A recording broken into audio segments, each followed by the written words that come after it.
So we're now moving on to the state of steel reuse. This is the burst presentations, and I'm seeing Celia there. You're going to be up first. We've got, I think, 10 different presentations to get through. I told Celia that she could have 10 minutes, but everyone else that they could have 5. Sorry. So I'll be on the clock, really trying to hold you to those timings. Otherwise, we will get squeezed at the end. But without further ado, we've got this is the whole the running order. Celia's up first, and the slide should be next. So, Celia, do you want to come up and I'll get your first slide. There we go. Thanks.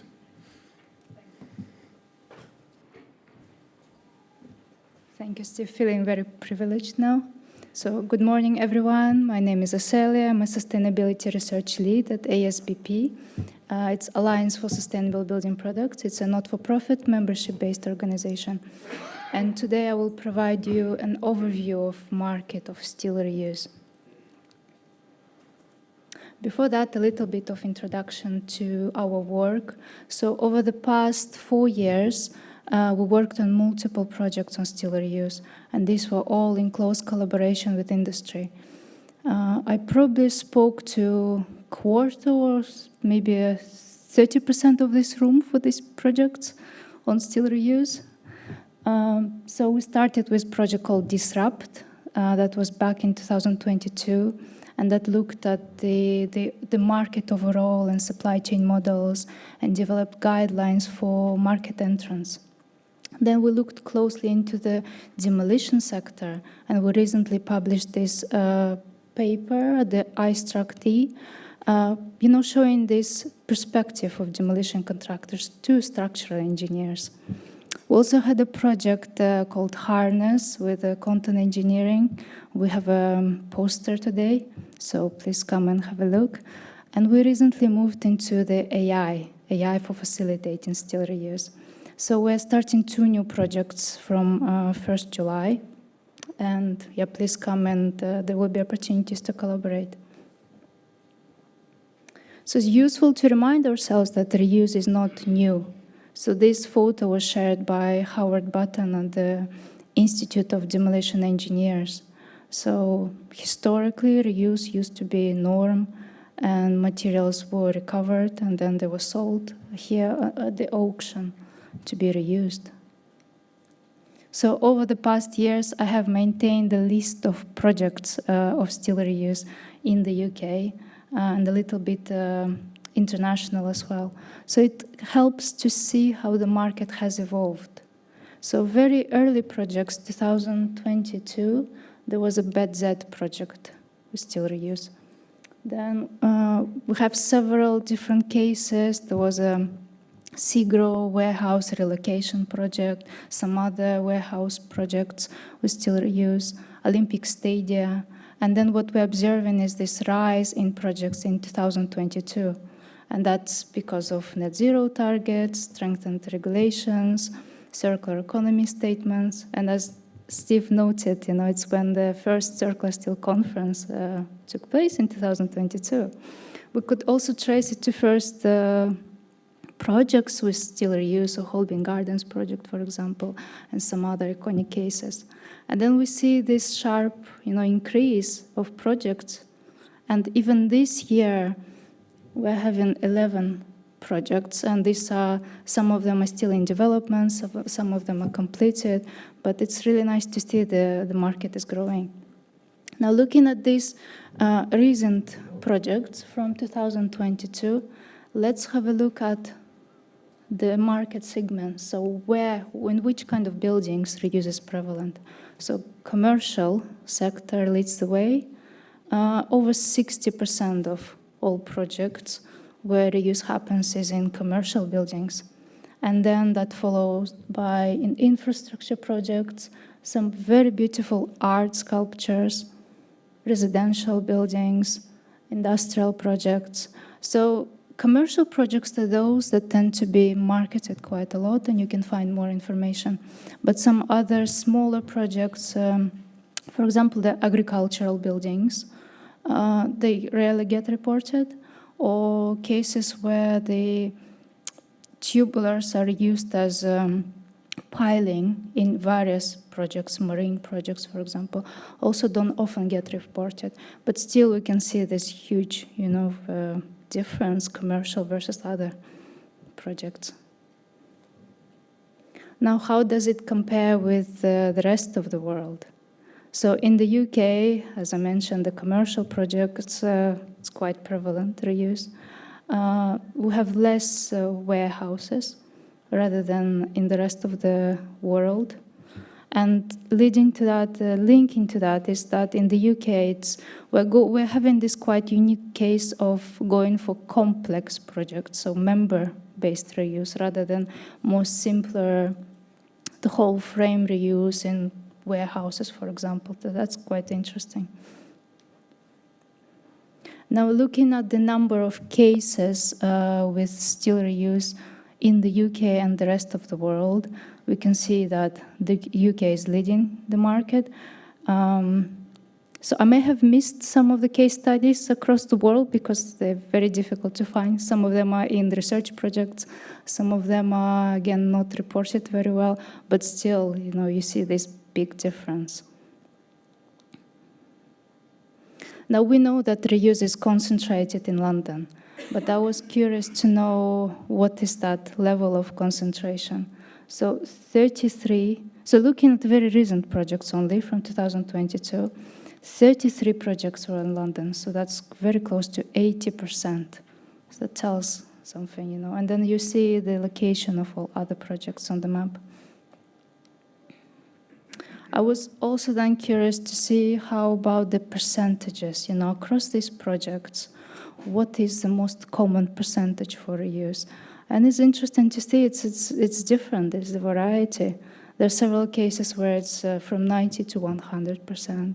There are some cases where it's from 1 to 10% of total design steelwork that comes from reclaimed sources. And then one last kind of analytical slide. I also observed this very interesting trend that looking at structural engineers who are leading this work, they're advising the clients and moving this process. There are two organizations that uptake half of all projects within the commercial sector. So that was very interesting, finding, showing that we already have, like the champions of steel reuse, and we need more and more structural engineers in this market. And just to put a little bit different perspective, so these are two case studies. These are deconstruction projects, quite recent, 2024. One is a Honda warehouse demolition project, and where 3,000 tons of steel was recovered for reuse.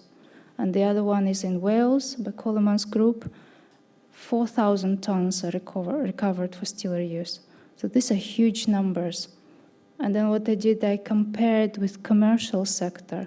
So in average, in commercial buildings, there will be around 80 tons. So it's really huge variety. So anything from 7 tons, 10 tons, 20, all the way to 400 to 500 tons. And this is just in comparison.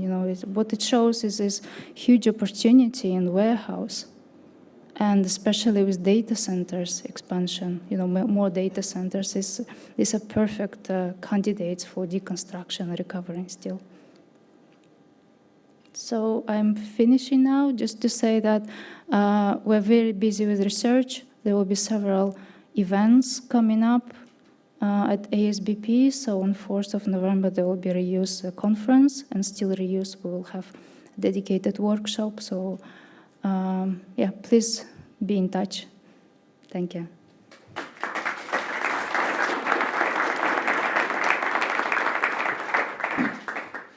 Thanks, Cecilia. Obviously, the key fact to take away from that is that steel reuse kicked off in 2022 after the first circular steel. Okay, up next, Sally. Great, here you are. I should also say, don't forget to put your questions onto slide 8. Assuming we've got time at the end of this session, then we'll pick up questions for all of the speakers.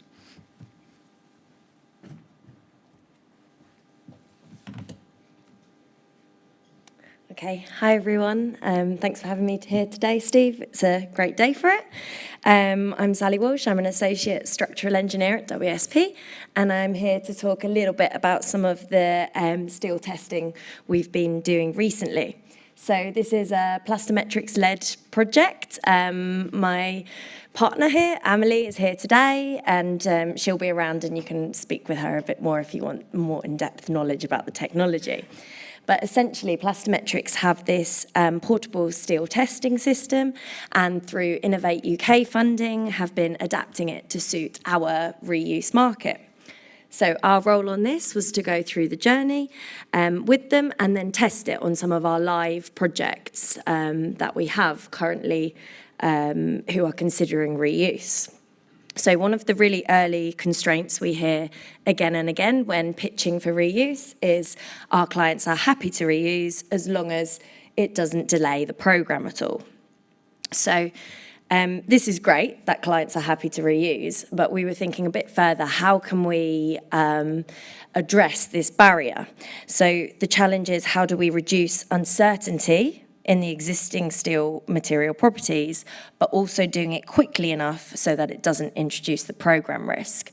And I think these two things are really linked. The uncertainty in the grade very quickly becomes uncertainty in program, which is risk. And that's when our clients are making those decisions early stage and are considering all the risks. So this was a great opportunity. So I won't go into too much detail on how the system works, but essentially it's a non-destructive testing system and provides reliable grade verification on site. So you can see here on the image is the system testing some US pipelines, and that is the equipment that is attached to it, which generates our grade result immediately. So the first site that we tested on was a historic refurbishment project in central London. The challenges around this is we had limited access to the project since it was currently in use. So we have a lack of record information as well, and the client specifically didn't want any destructive testing done. So this was a great opportunity to test the portable system. You can see from the images there that it starts with a little bit of surface preparation. We attach the system to it. We make these 3 tiny indents, and from there, the grade of the steel can be determined from the tensile strength. So this really reduced the sort of uncertainty in this proposal, and it gave our engineer and our client a lot more confidence in the refurbishment proposal that they were making. So the second project we tested on was a warehouse, and this was more of a controlled comparison. So our client Segro are really already on board with steel reuse, which is great, and already had a reuse assessment done on the project. So this meant that we could do a direct comparison. You can see on the third picture there, the steel already actually had big tensile coupons cut out of it from previous testing. So traditionally you would cut these sections out, send them to the lab, wait for the results, bring them back, analyze the results, etc., etc. So we were able to test the exact same piece of steel on site and get the exact same result on the day. So this was really great sort of time saver and demonstration of what the equipment can do. So just to conclude there, our trials demonstrated that the reliable grade verification is possible, and it removes the need for destructive testing. To clarify, this isn't our product. We're not trying to sell it. It was great to work in collaboration with Plastometrics on this, and we just thought it was great, so wanted to share. So I think from a sort of engineering consultant's point of view, it is more than just sort of the testing and the reliability of it. It is the approach to the challenge that we face. And ultimately, if we can reduce the sort of technical uncertainty around grade, we reduce the programme risk, and therefore we increase the likelihood of more steel reuse projects happening. Thank you very much.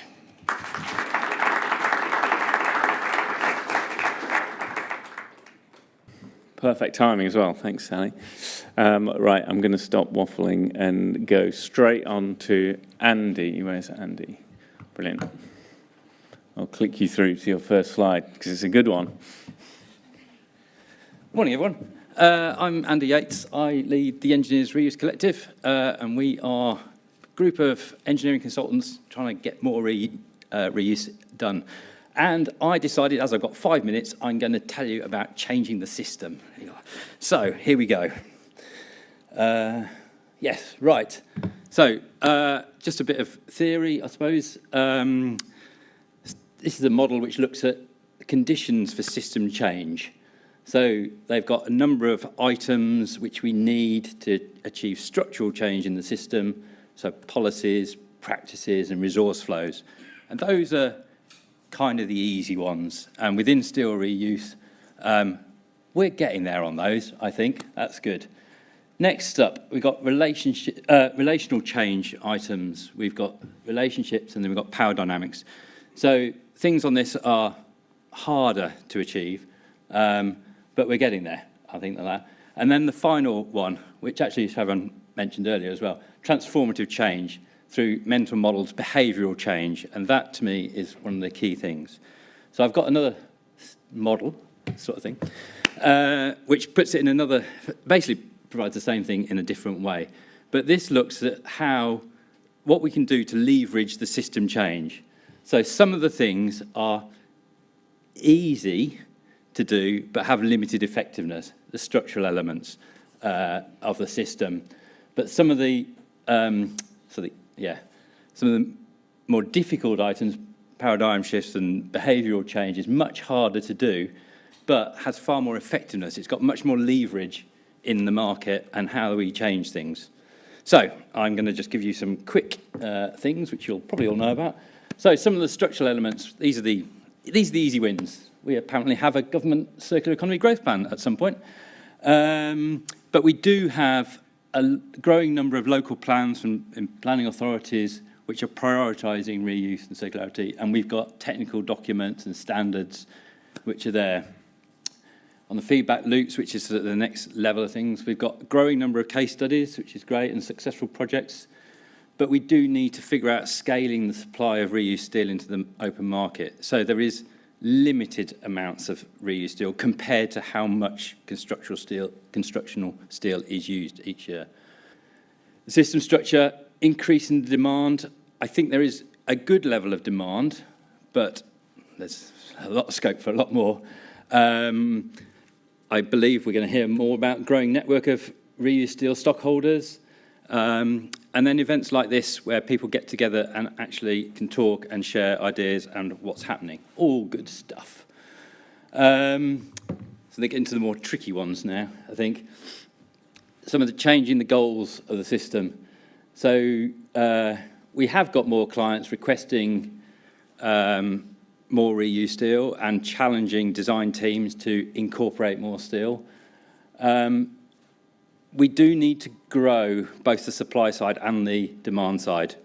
So I think, I've said it a minute ago, the demand side is getting there, let's say.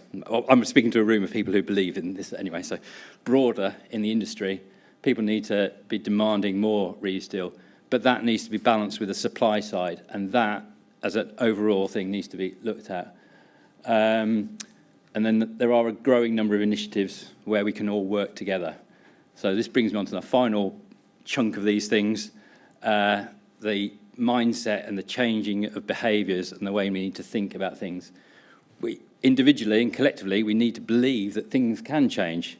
If you look back only a few years, well, I'm going to go back to Celia's slide. Over 5 years ago, before circular steel, there was hardly any steel reuse projects, but now look how things have changed. But it is still a small amount in the overall construction industry. So we need to believe that things can happen. Then we need to work together, sharing our knowledge and what's lessons learned from that. So we need to be, thinking differently, leading the industry, and believing that the reuse should be business as usual, effectively. So there we are, final slide. So we need to change from collective impact. Together we can do this, I believe. So we're all working in the same area, but we need to bring ourselves together and work together and have more of a collective impact. So there we go. Thank you very much, and thanks for letting me do a Comic Sans presentation. Thanks, Andy. Very well timed again. No pressure for the rest of you. Just to say quickly, if you did sign up for a clinic, then they are sort of available upstairs. So don't forget that. Right, on to Raphael.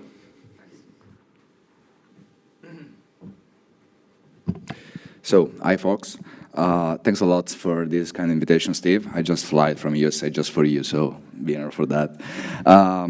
Anyway, this is just, I would like just to present my project. This is the slogan that I repeat and refresh my mind every day when I wake up is designing tomorrow's building from yesterday's steels automatically. The name of the project is React, reusing steel for emission reduction through AI-driven catalyst tool.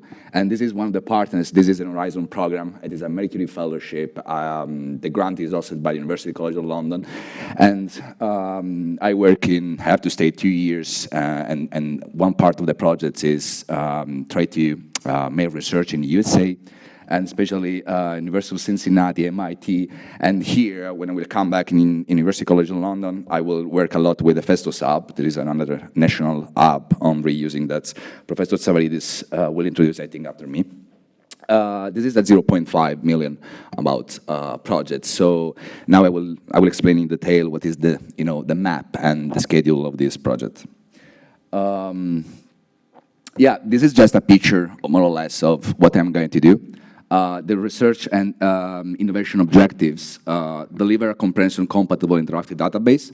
So starting from the deconstruction, we have work page 1 and work page 2. They are the two main stages of preparation stages on which I'm working right now.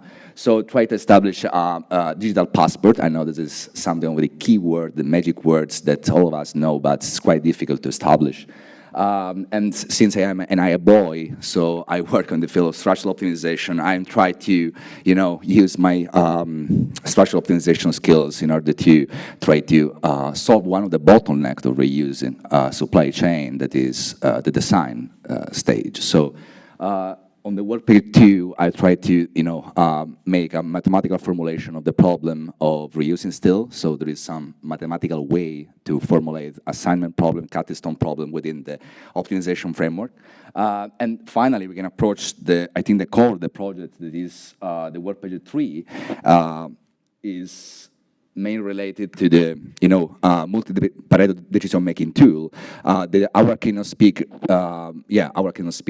speaker told us about strategy of reusing. This is one way to make a strategies at the preliminary stage, at the early design stage, especially for clients that would like to know if this is an alternative to recycling. So here, I just reported one of the, this Pareto front in the technical, is a technical statement that is used in my research field just to find the best trade-off between two different kind of approach, totally 100% recycling, 100% reusing. Of course, the best trade-off is, optimal, exists a best optimal trade-off between, these two extreme case studies. And this is exactly what we are going to do. So for each real-world project, especially at the design stage, we try to change dynamically the envelope and architecture based on the constraint of the clients in order to, find this kind of optimal trade-off based on different kind of qualities. I mean, technical qualities, for example, structural efficiency, or sustainability qualities, or cost efficiency. I come from USA. They don't like, especially this period. I don't know if maybe it's recorded, this meeting, maybe I have not to say that, but they don't like speak about sustainability this time. They would like just to hear about cost efficiency. So there was some real world project on data center on which we are working. I say thanks to Asalia because he mentioned the important, the crucial role of these kind of structures, especially in USA. They are investing a lot of money on that, and we are trying to use these, large roof trusted structures in order to train our algorithm and try to make more automatic as possible the design phase. Thank you for your attention. Of course, the presentation ends here, but unfortunately, I have just 5 minutes for that, but I would like to share more insights about the preliminary results of this project, and especially try to show how it is possible to save times and save monies with this kind of tools. We have some preliminary results on very benchmark tests. We will try to develop the beta version very soon, so let's talk about that. Thanks a lot.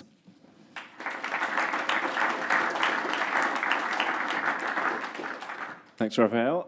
And then from one research university to another. Kostas. Boy, what can I say in 5 minutes? We're doing quite a lot of research.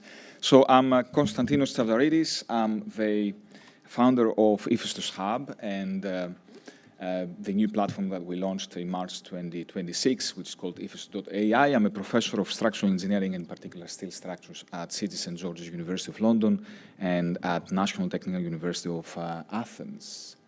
So just to give you the landscape of what we have been doing the last several years, we started up until 2023 for about 5 or 6 years working on projects, mainly European ones, about reuse.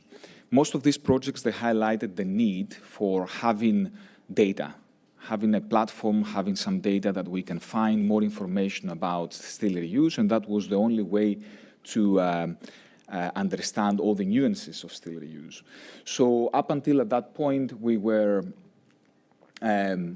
designing all the grants around the structural optimization, like the one that Raffaele mentioned, and grants that they have to do with how to put data into a structure that is going to be more usable, and then we can develop all sorts of like material passports, etc. The second priority in all that was that how can we assess the condition of the material? Now, nowadays, most of the engineers, they make a lot of assumptions, and those that they are kind of skilled engineers and they have experience on structural steel reuse, they can make very good assumptions, no doubt about that. But then if we want to scale up the market, if we want to make it accessible to everyone and really make the market working, operating, we need to understand better the condition of the reclaimed steel that we get as early as possible. Now, that steel, as you can imagine, is very unique. So every member, it has its own attachments, different kind of welding. Some of it is quite rusty, some of it is not. It may be damaged during the deconstruction process, etc. So the last couple of years, since 2024, and we have projects until 2027, we're focusing on actually that condition assessment, the best condition assessment. And the whole idea is that to make that assessment as easy as possible for everyone, as early as possible into the whole operation of structural steel reuse. So being able, in other words, to go on site in a building that is still standing, a donor building, a potential donor building, and quickly make some measurements and test it and find out whether you can reclaim that steel or not, whether it's worthwhile putting it into your material passports or just scrap the steel itself. So all that is based on 4 different projects that they were funded by Innovate UK. So it's higher TRL now. They're not research projects. They are almost near commercialization. And what we've been doing in these projects is this, I would say, like a follow-up sort of like series of investigations or explorations. We started with a resale project that was all about object detection and structural identification, so being able, through computer vision, in other words, through images, to understand the dimensions and the peculiarities, all the different types of sections that we may have.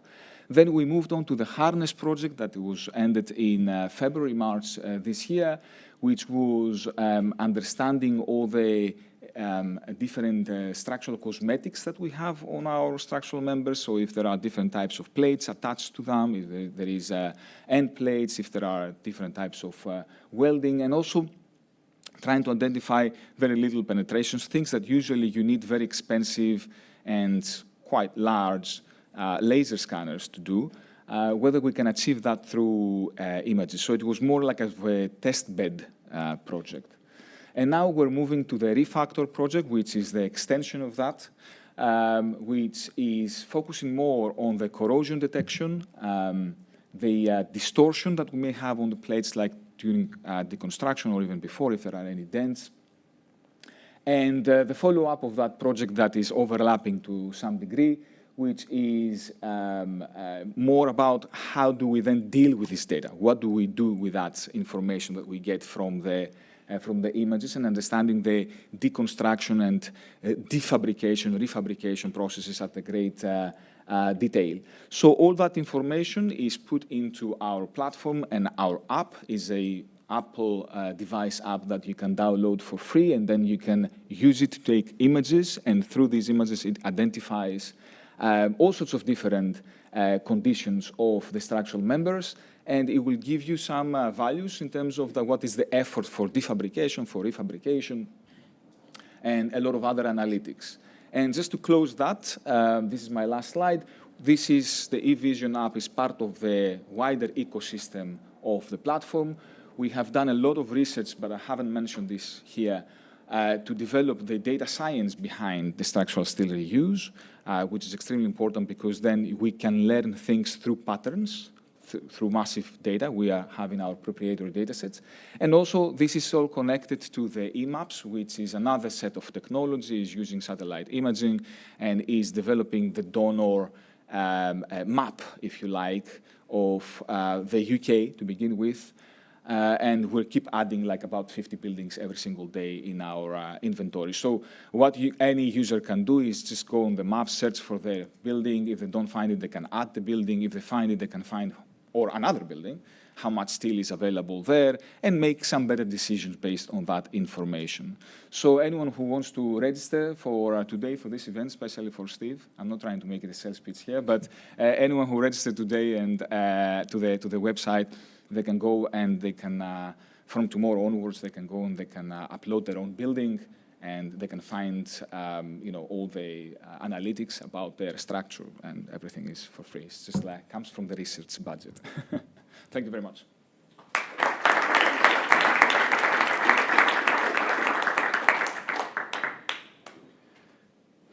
Okay, right. Moving across the pond, Jason.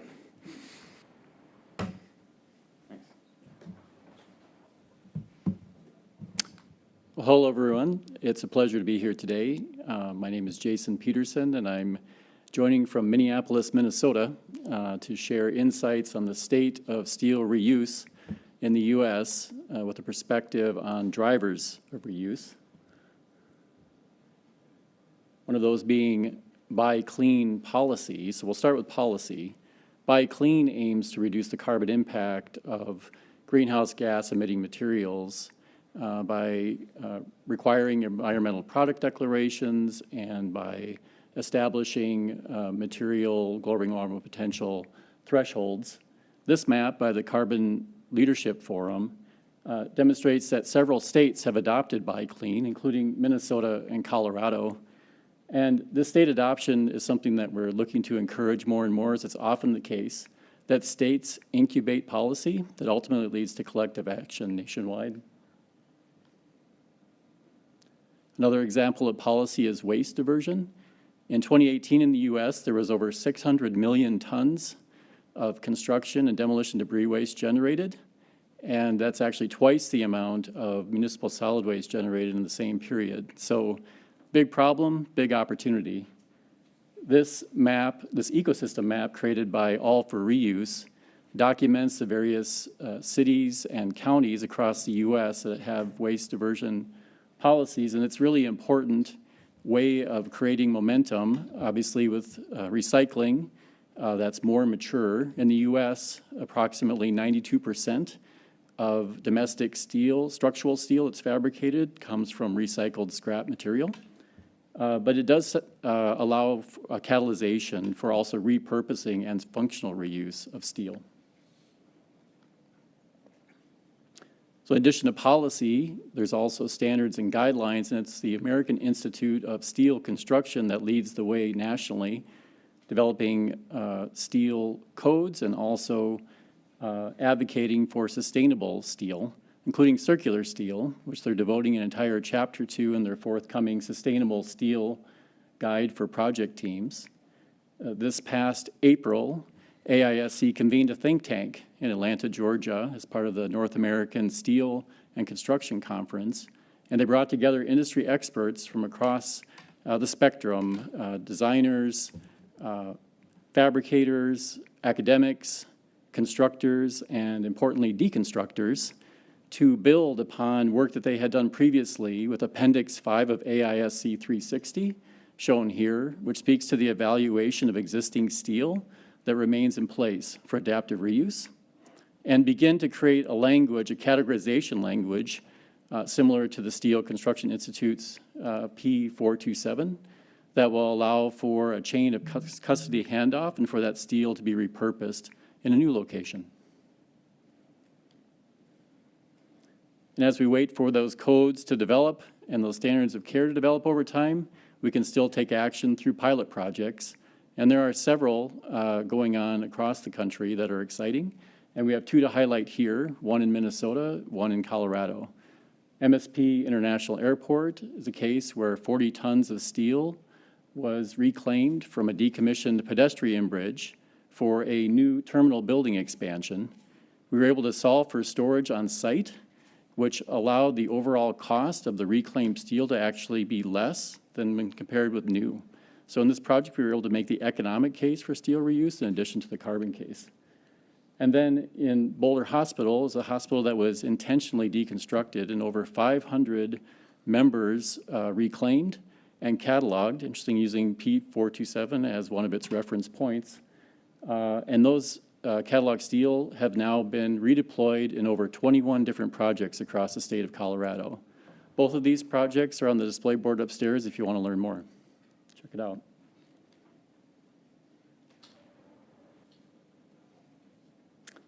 And then finally, advocacy. There are a lot of barriers to steel reuse, but we find that if we start small, we can work through those barriers, and we have demonstrated that over time, and that we can set the conditions to scale.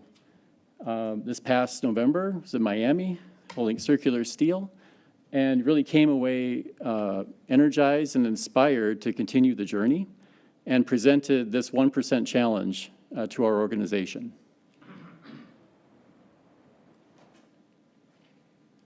And now, being amongst everyone here who is showing the way in making steel reuse happen, we want to say, reaffirm, we can do this, and encourage everyone to continue to build on the momentum that we're seeing, because as we continue to stack small wins, we can make a big difference. Thank you very much.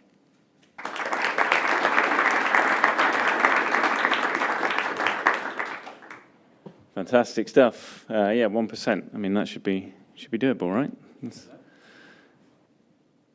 Okay, turning technical. Where's Jonathan? Here he is.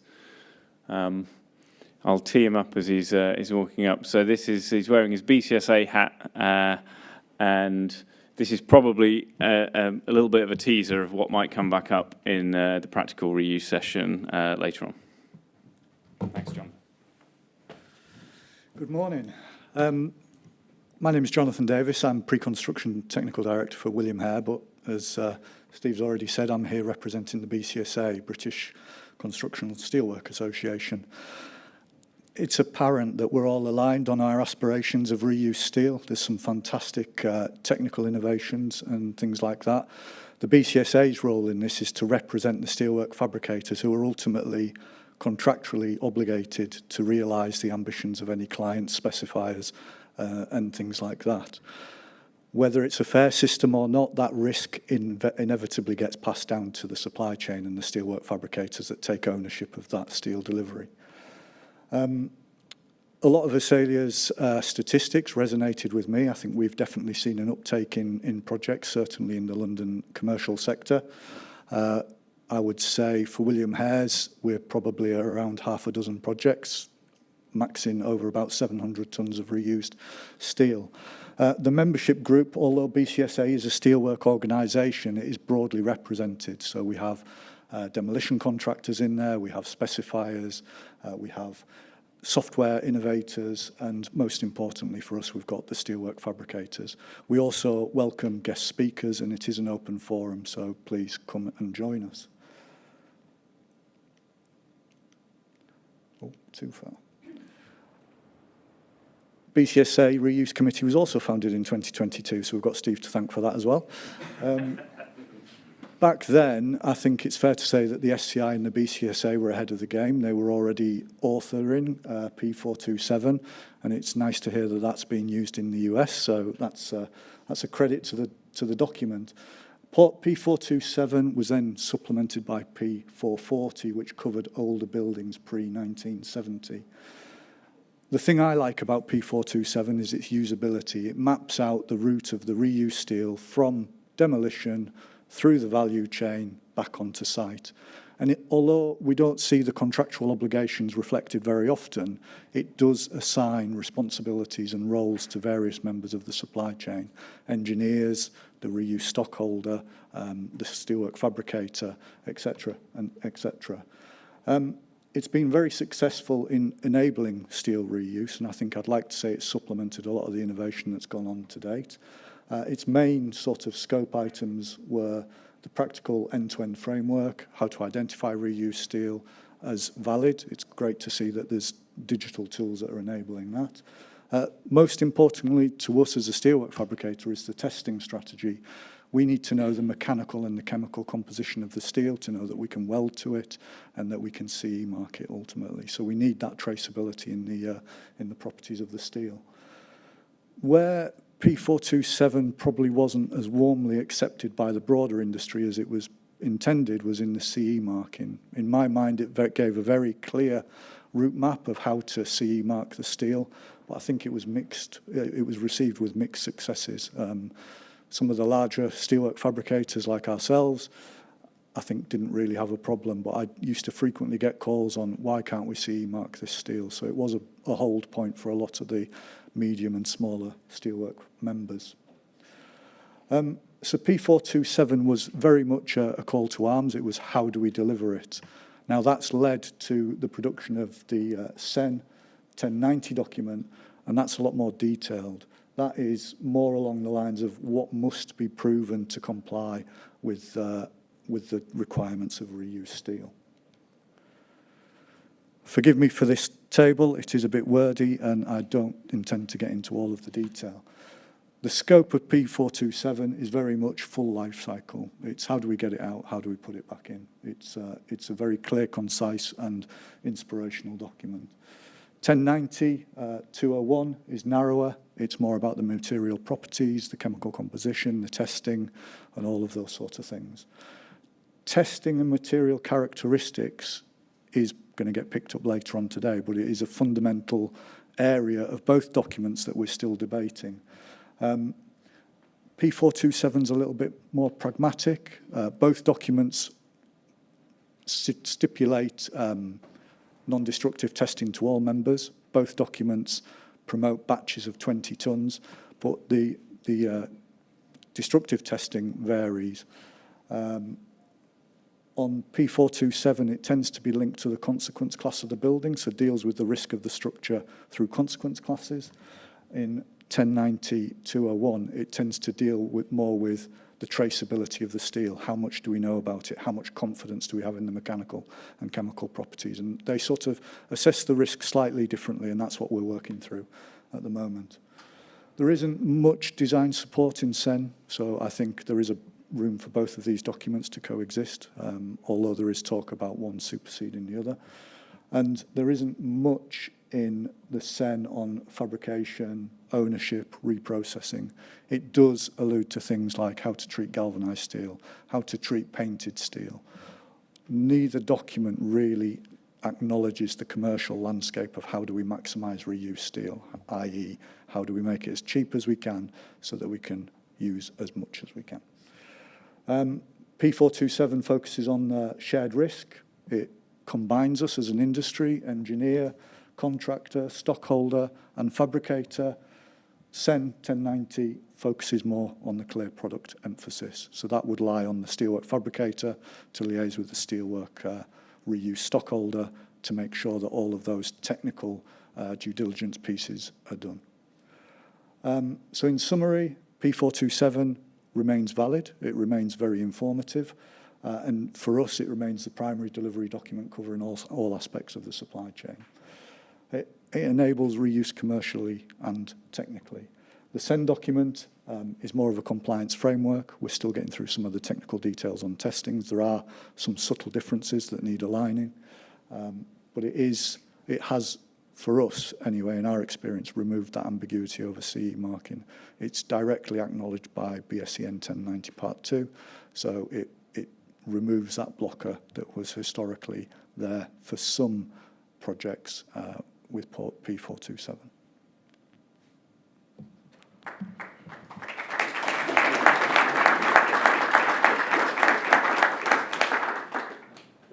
So for me, this one's really important because even if we're not saying super clear, like use one, not the other, what you should take away from today is that you need to understand both of these if you're involved in a project. And I think, Tom from Aconda's probably going to touch on this later as well, just like how you might think about which one to use and why.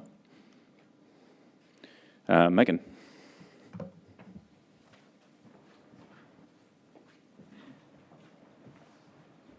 Do I just press this button? Okay, perfect. Hi, my name is Megan. I'm an associate at Elliott Woods. I've currently been working with SEGRO, looking at the scope of the opportunity at their portfolio level to enable steel reuse. So I'm going to show some of the highlights of that. I mean, we already all know this. There's a very volatile market for steel at the moment. And with ever-increasing carbon targets, or decreasing, should I say, we've been working with SEGRO for a long time, and steel reuse, it feels like the right thing to do, and it feels like a really good opportunity. But what is the realistic opportunity for SEGRO? And that's what we've been doing.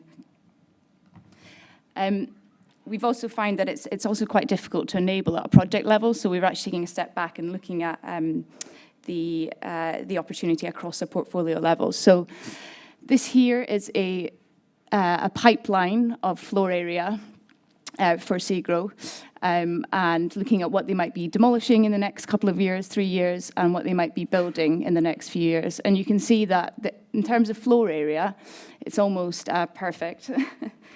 And in terms of what they're building, sorry, I feel very small. I'm going to do this. In terms of what they're building, it's a lot of sheds, and Celia mentioned this earlier. Sheds are an amazing opportunity for reuse. They're regular, they use a lot of the same section sizes, they tend not to be highly fabricated or encased in concrete. So, just again, looking at this, yeah, it feels like a good opportunity, but that's not quite far enough. So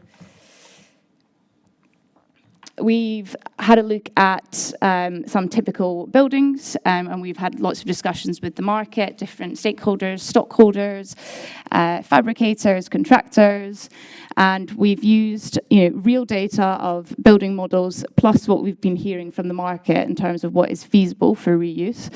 So breaking it down into the main structural elements, the total percentage of the steel frame, where we think the reuse potential is, both from a recovery point of view and implementation into new buildings. So, it's much of what we already know. The main columns, the rafters, etc.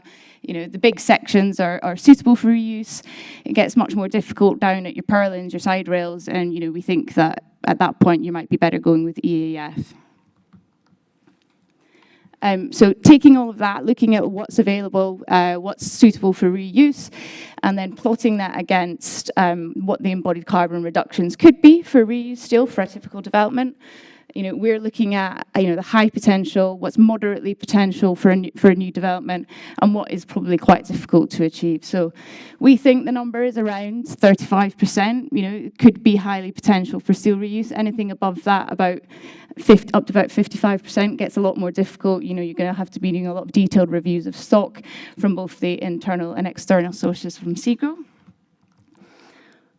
And then going back to the start of this, one of the questions that we've had around this is steel reuse. It feels like a good opportunity and it feels like the right thing to do, but there are so many innovations happening across the market in construction. And so how does steel reuse actually compare when you're looking at other options? And I think this is really important because it's not just from a carbon point of view, but it's from a market readiness point of view, it's from a cost perspective as well. So for a typical development, we compared the opportunity, what we think is a sort of pragmatic steel reuse potential, about 20 to 55% of the total steel, what that embodied carbon saving could be, comparing it against EAF, a timber frame, maybe some low carbon concrete, and then a ground floor slab retention. So I think this shows that steel reuse has a very high potential, and especially given the state of the market with the volatility, with cost, etc.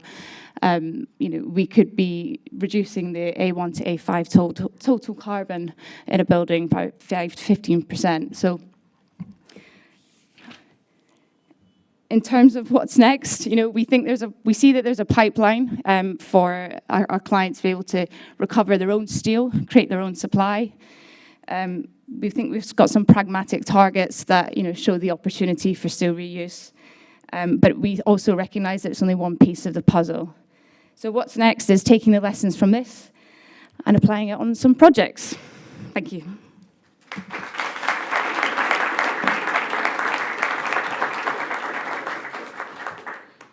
That's a good slide there, isn't it? That puts things in context and gives us a reason to keep doing this.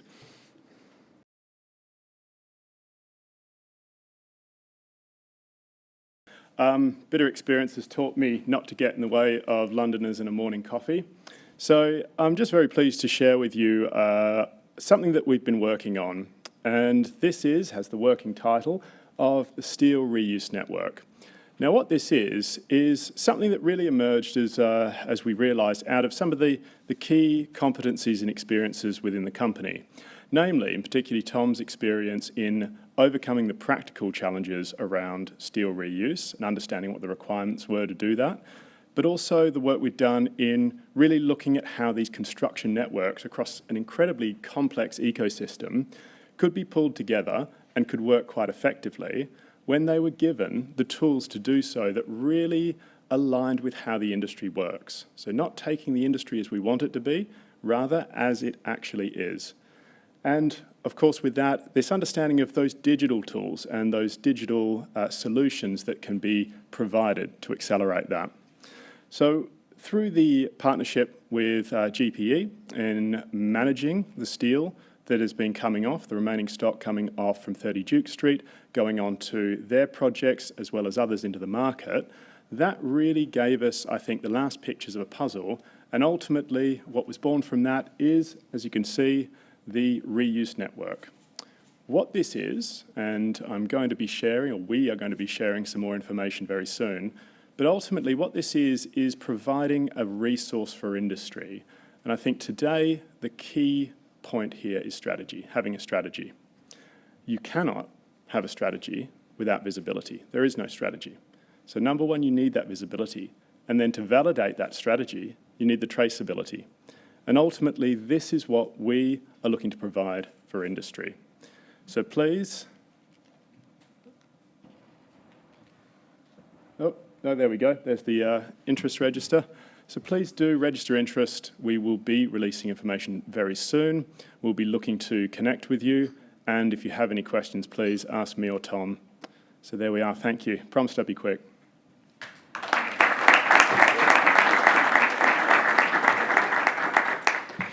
Thank you, James. Not Tom, James. Right, and now I need to go back a couple of slides Don't look, it's a surprise.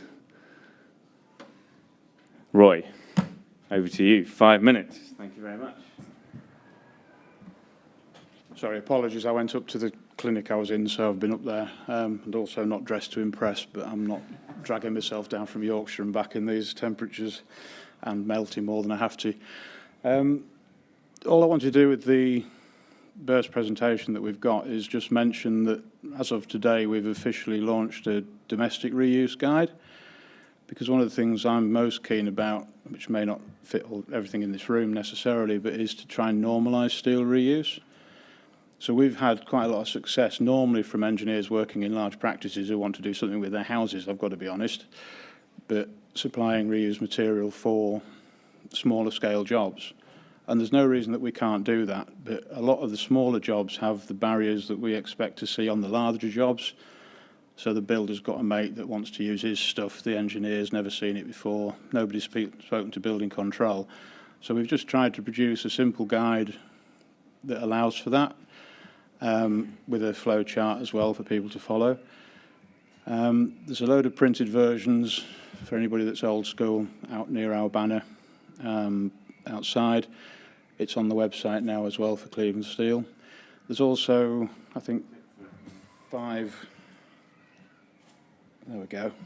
case studies in a separate brochure. So it's just literally to encourage people to look at jobs right through the spectrum. So we understand the very large jobs, high tonnages, the complicated things to achieve. It's actually normally remarkably simple to put half a dozen bits of steel in somebody's house to stop the bedroom falling into the living room. And I've always maintained that simple is best where we can, and reuse applies to all aspects. And it is a thing I feel very strongly that we need to normalise it. At the moment, it still seems to be a special event all the time. Whereas if we can get it more normalised, more steel will be reused, and that will be a better impact collectively. That's the flow chart. I'm not measuring on that. It's literally supposed to help people walk through the process. Again, as I say, it's on the website. It's in the brochures out there. Please take them. I'm not taking them back. It was warm enough carrying them as it was. Don't know if any of the victims of the case studies are here, but we did have permission. But there's just, as I say, it's just intended to give people that confidence to do it. We can deliver nationally. It's not really a big problem. If you're slap bang in the middle of London, it gets awkward, but that's true with anything these days. But steel travels a long way before you get it when it's new, so worrying too much where it's coming from when it's reused isn't such a big deal. That was it. Thank you. Apologies.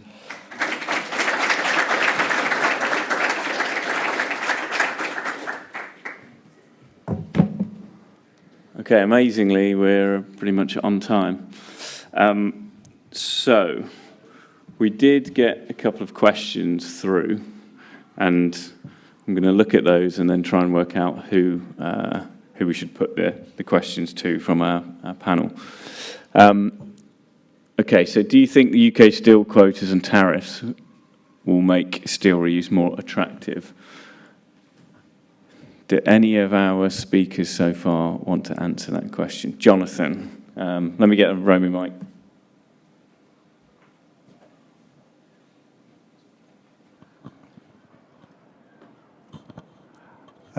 This might be a bit of a controversial answer, but the UK steel strategy has been set up to promote UK steel supply from a virgin source. These things aren't intended to compete with each other. They're intended to complement each other. So I suspect what will more influence or make reuse steel more commercially viable is the increase in raw material prices due to energy and the Strait of Hormuz opening, closing, opening. So I don't think the UK steel strategy should be seen in tandem with reuse steel. Okay, hang on to the mic, and we will go to the next one. So, how are we going to meet the UK net zero carbon building standard targets without importing EAF sections and paying 50% tariffs? is the answer to use concrete or timber? Oof, controversial. This could be one that we leave for Ivo and others to answer later on. But do any of our speakers have a burning desire to try and answer that now? No? Didn't think so. Okay, Ivo, this one's saved for your panel later. Right, Celia, you knew you were going to get asked this question.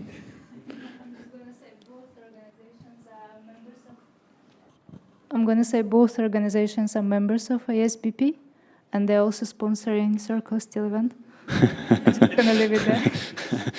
Thanks. The rest you have to work out for yourself. Okay, question from Jack. So Jack is from Segro, so a client. A key interaction point is between client and developer and general contractor. What are we doing to help general contractors deal with inherent risks to timelines and warranties? Roy's got his hand up. Here we go. Well, basically, from our point of view, we're trying to make sure that when it leaves us, it's as near to the new steel condition as possible. So that should remove the risks and ideally not cause issues with timelines. The material is certified. It's insured when we sell it, so that's not an issue as far as I'm concerned. It's a bit of a bone of contention in terms of timelines, because they get absorbed elsewhere and then you get given no time to actually do it. But I know every fabricator believes that anyway. So if you want to spend 90% of the time designing it and arguing about it and 10% trying to build it, then the timeline's always a risk, and reuse will add a fraction more to that. But our aim now is just to make sure that when it leaves us, it's the least trouble possible to fabricators, because it's the only way we're going to be able to sell any quantity. Thanks, Roy. Anyone else want to add to that? No.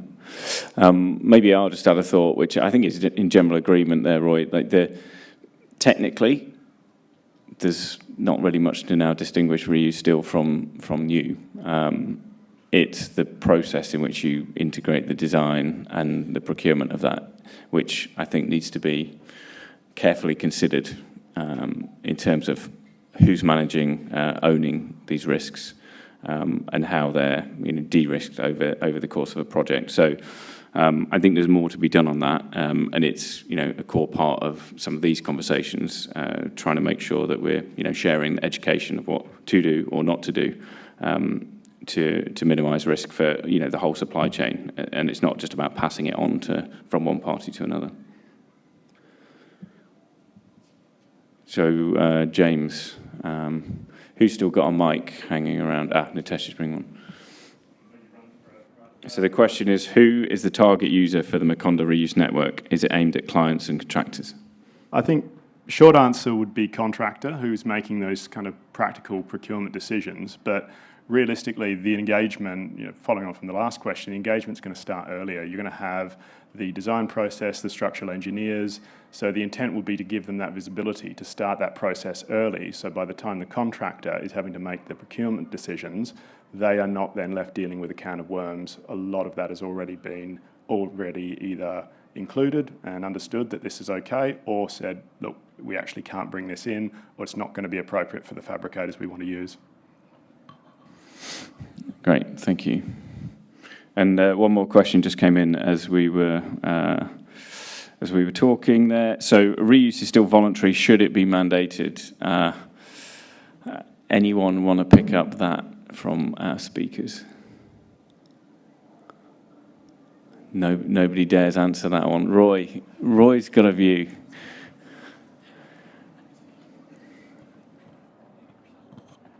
It's not a question of whether it should be. Ultimately, if there's not more mandate, it's not going to scale up the way people want it to. There isn't the mandate to reduce the carbon on most projects, so why would there then be a mandate to reuse steel? It's part of the overall picture. So I don't think it should be mandated as in you have to reuse steel. I think the mandate's missing from the stages before that. So not having to account for carbon in demolition currently, not having to account for carbon in the vast majority of jobs unless your client's saying that it wants it or it's in Greater London.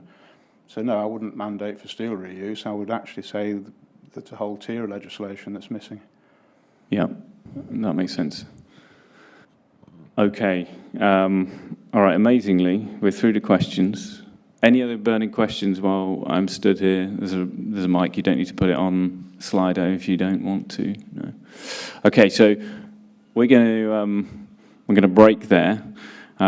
This is actually good because we've got a few minutes for those attending the roundtables to find their way upstairs and grab a coffee, go to the toilet, do what you need to do before the roundtables start at 10:45. But we've got a decent-sized break now for anyone not involved in the roundtables. By all means, step outside, have a look at the case studies and all of those steel reuse stories on level 2 as well. And as we said at the start of the session, please talk to each other and share some notes. Thank you.